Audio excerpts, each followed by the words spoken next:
up, y'all? It is your boy DJ Tabooh back with episode 2 of Tabooh's Tidbits. Today, we're going to be previewing the Eastern Conference and Western Conference brackets, first round of the 2021 NBA playoffs.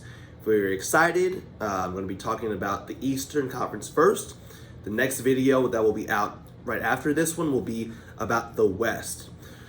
All right, so if you guys have been keeping up with the NBA, you will know that the Philadelphia 76ers have the number 1 seed in the East and will be taking on the Washington Wizards in round 1 starting tomorrow. Okay, tomorrow being Sunday, May 23rd. Okay, so with that being said, okay, this series, Joel Embiid has had an awesome year so far. Ben Simmons doing what he does defensively and impacting the game. Tobias Harris, third star of the team, having a really good year, almost an all-star, probably should have been an all-star, arguably, for the Sixers. And great defenders, right? You got Danny Green, Simmons I mentioned earlier, Matisse Thybulle off the bench.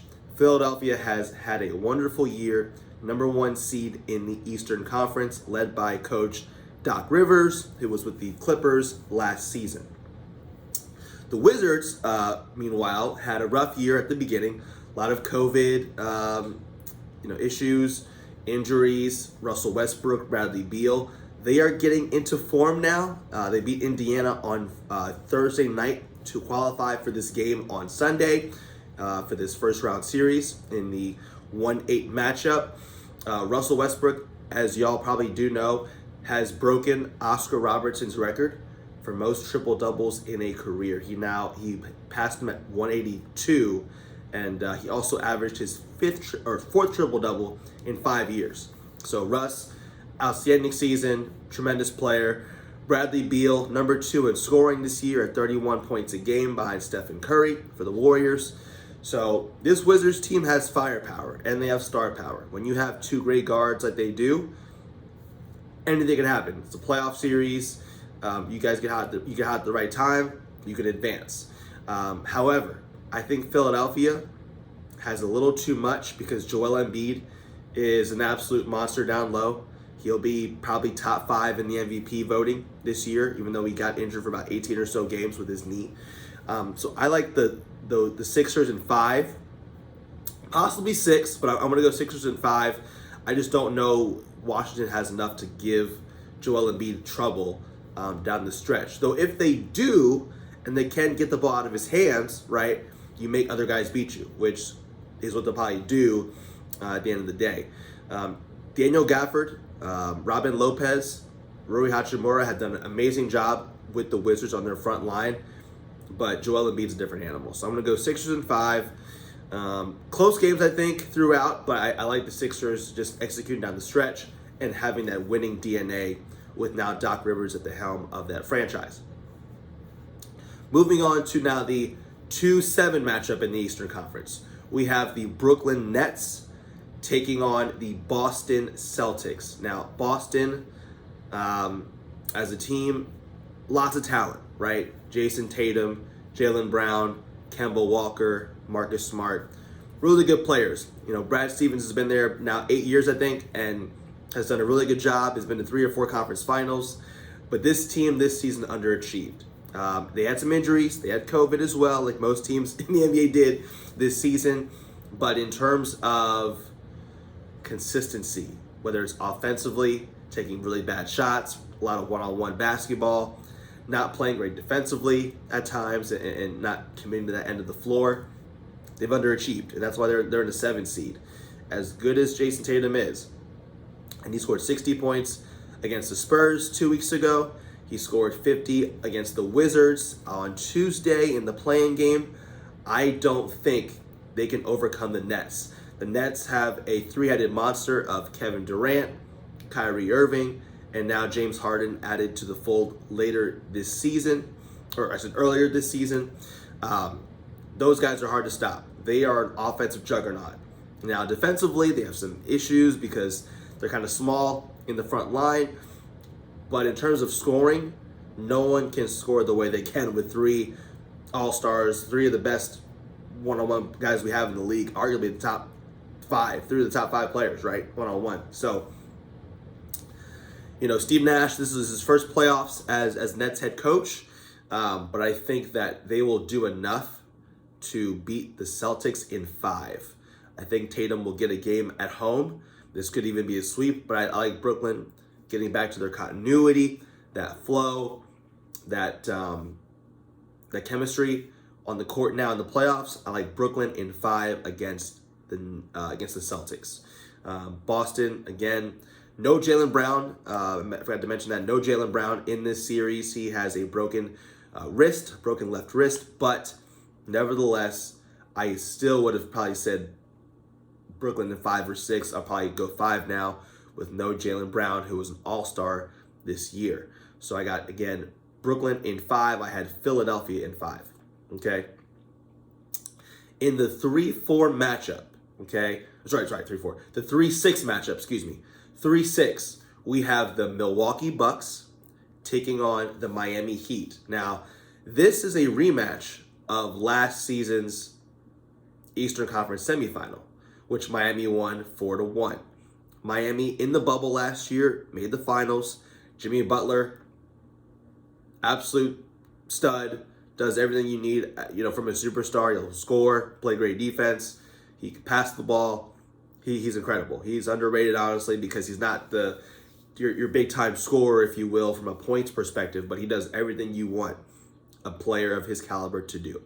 Bam Adebayo, one of the best defenders in the league, 6'9", can do it all. He can score, he can pass, great defense. He's getting better year by year. I think Bam has a really good chance, and I say this with all due respect. He has a little bit of a KG kind of game to him. Congrats to Kevin Garnett to going to the Hall of Fame last week, but he's 6'9", he's very versatile. He can shoot it. He's getting better from the floor and the free throw line, and his defense, he can defend 1 through 5 pretty well for his size and maneuverability.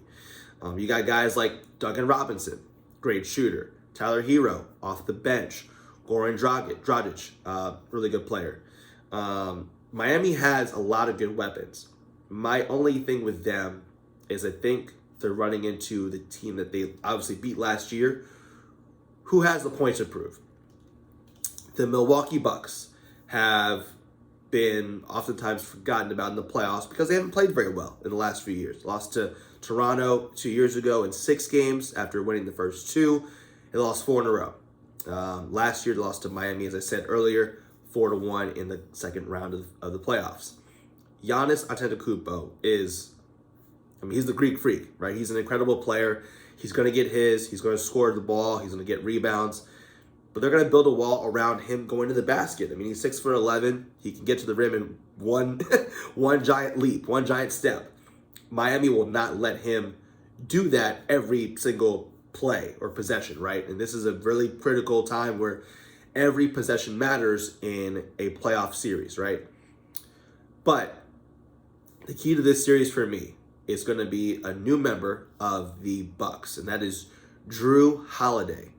Drew Holiday is one of the most underrated guys in the NBA. The guy can absolutely score it.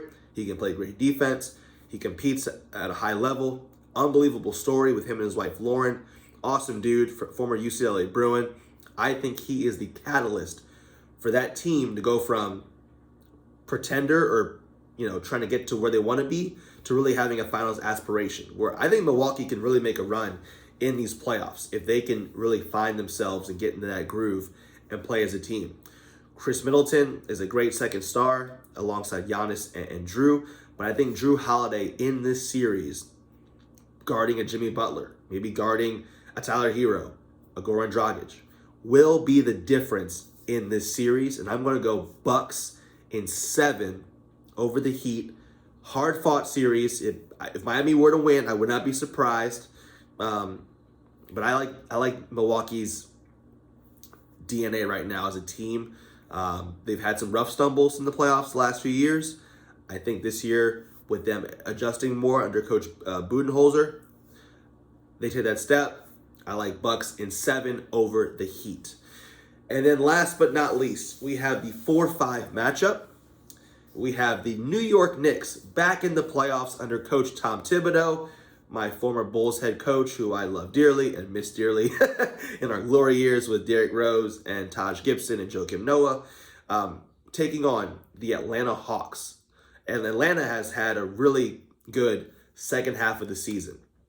Coach Nate McMillan got fired from Indiana for reasons unbeknownst to me in terms of how he performed in the playoffs, and they didn't make the playoffs this year, ironically. So that was an interesting tale of the tape to see. But Atlanta is a really interesting basketball team.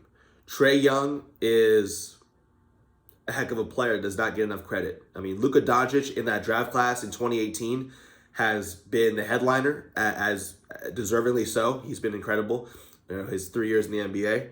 But Trae has had an unbelievable start to his career so far. Really good shooter, great passer. Him and John Collins on that pick and roll or Clint Capella is dangerous. It is really good. They play really good defense under Coach McMillan. Bogdanovich at the 2 guard he can shoot it. He's one of the best shooters in the league, bar none. And they got guys off the bench, your Kevin Horters, your DeAndre Hunters. They have guys that can help them get, to where they want to be and make this a competitive series. In the end, though, I think the Knicks' DNA of playing great defense under Coach Tibbs, and you have guys like Taj Gibson, who's back there, Derrick Rose off the bench. They have an identity that they're building as a team right now to compete at a high level. Julius Randle, All-NBA player this year, in my opinion, is the reason why I think they're going to win this series. And I got Knicks in 6. I know that's a rhyme there. I got Knicks in 6 over the Atlanta Hawks. Tough-fought series, hard-fought series. They do a good job of containing Trae Young, better than most teams do. That continues, I think, in the playoffs. I think Trae will have a couple of good games, I think, and maybe he'll go crazy. But I got Knicks in 6. A little more tougher, I think, than the Hawks are right now. I think a little more older from an experience standpoint. So I'm going to go Knicks in 6, but Atlanta will compete. And that town, ATL, is a lot of fun to watch a basketball game in. I hope those fans are ready to go come next week when they play in Atlanta. But so there we have it. I got Sixers in 5. I got Nets in 5. I got Milwaukee in 7. And I have Knicks in 6 in the Eastern Conference. So let's see how we do in the comments below. And again, this is Tabooh's Tidbits, episode 2, right? 2.5, because we're doing the Western Conference here in a second, right? You'll see that very soon. Let me know what you think. Who's going to win? The playoffs start today, right? May 22nd. So tune on in. Let's see how it goes. Very excited for this. And may the best teams advance. And then we'll get into round 2 as we move forward. So as always, it's your boy DJ Tabooh. This is Tabooh's Tidbits. Like, comment, subscribe. This is the Eastern Conference first round preview. West will be up momentarily right after this video is finished and produced. All right, y'all, that's it for me. As always, peace, love, and bear hugs, and have a great weekend. Be safe out there. Peace.